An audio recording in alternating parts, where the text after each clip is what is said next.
En fait, je veux comprendre un truc.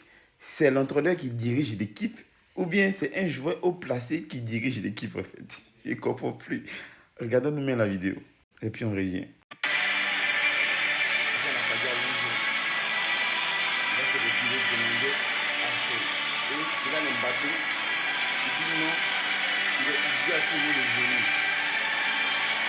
Xabi Alonso qui est l'entraîneur,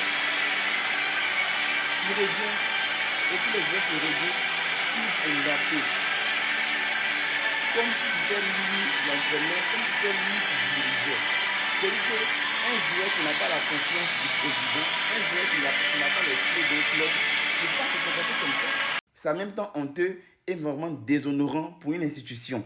Franchement dit, un joueur qui est censé obéir à son coach, qui est son supérieur, c'est-à-dire qu'après le président, c'est dit, celui qui encadre les joueurs, c'est le coach. C'est le coach. Les joueurs ne peuvent pas, virer le coach, c'est le président. C'est-à-dire ici, je sais que c'est Kylian Mbappé qui est à la base de tout ça. Parce qu'après ça, franchement, il s'est dit, Xabi Alonso, ça s'est vu de sa manière de marcher. Bon, ça en a de trop. Franchement, j'ai fait mon temps, j'ai essayé, j'ai pas pu, je dois partir. Et c'est pour cela que, selon moi, il a démissionné. On ne l'a pas viré. On n'a pas viré pour dire non, Xabi Alonso a été viré. Lui-même, il est parti, dit qu'il veut partir, que c'est bon, c'est pas grave. Non, franchement. On nous dit que Xabi Alonso était épuisé par l'ego et le manque constant de respect de ses joueurs. Un manque de respect qui a augmenté ces dernières semaines. On a tous vu Vinicius qu'il a insulté à plusieurs reprises. On l'a vu Kylian Mbappé, même si lui, il ne le montre pas, ça se voit. Et le Bellingham et tous, quand il dit quelque chose, il ne respecte pas. Il veut mettre des choses en place et il dit non, c'est ce qu'eux ils veulent là, ils veulent faire. Il a également ressenti un manque de soutien de la part du club ces derniers mois. C'est-à-dire que le club ne veut plus de lui. C'est-à-dire pourquoi vous l'avez envoyé si vous ne lui faites pas confiance. Ils ont mis leur confiance en les joueurs. C'est-à-dire pour eux, ce sont les joueurs qui ont raison et non le coach. Alors qu'il est là depuis 6 mois. Les tensions grimpaient ces dernières semaines entre Alonso et son groupe. Ses méthodes et sa gestion du groupe faisaient grincer des dents chez certains joueurs. Et là, on nous annonce que la relation était compliquée entre Xabi Alonso et certains joueurs depuis la Coupe du Monde des clubs. C'est depuis son arrivée.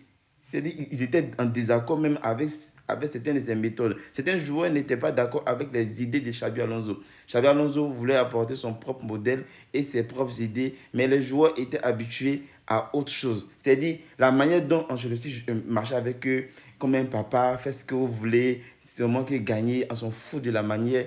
Alors que lui, il voulait former une bonne équipe et gagner avec la manière. En tout cas, il a bien fait de décider de partir. Et franchement, bonne chance à lui. Et je sais que si il prend une autre équipe où on lui donne les rênes, on lui donne tout, les joueurs les respectent, un peu comme il a fait à Leverkusen, il va réussir. C'est un entraîneur qui est talentueux, qui a assez de bonnes choses, qui a assez de bonnes idées. C'est le Real qui n'a pas voulu mettre tout entre ses mains. Et là, c'est regrettable. Et pour terminer, courage à Alvaro Arbeloa parce que lui, il va en baver. Un entraîneur qui n'a pas d'expérience, il entraînait la Castilla, c'est-à-dire l'équipe réserve du Real, avec un bilan catastrophique. C'est pas ouf. Et il va venir avec... il va venir supporter l'ego de certains joueurs du Real. Mbappé, Vinicius, Rodrigo, ceux qui ont des égos démesurés. Alors que lui-même, il n'a... Non, franchement, ici, c'était mieux d'envoyer un entraîneur expérimenté, un vieux. Là, ils allaient le respecter. Mais si les jeunes comme eux là-bas, ils ne vont pas le respecter. Surtout Vinicius et Mbappé. Mbappé, c'est lui qui tient les rênes. C'est lui, il dirige tout. Quand il arrive, il bouleverse tout parce que c'est la dictature Mobutu.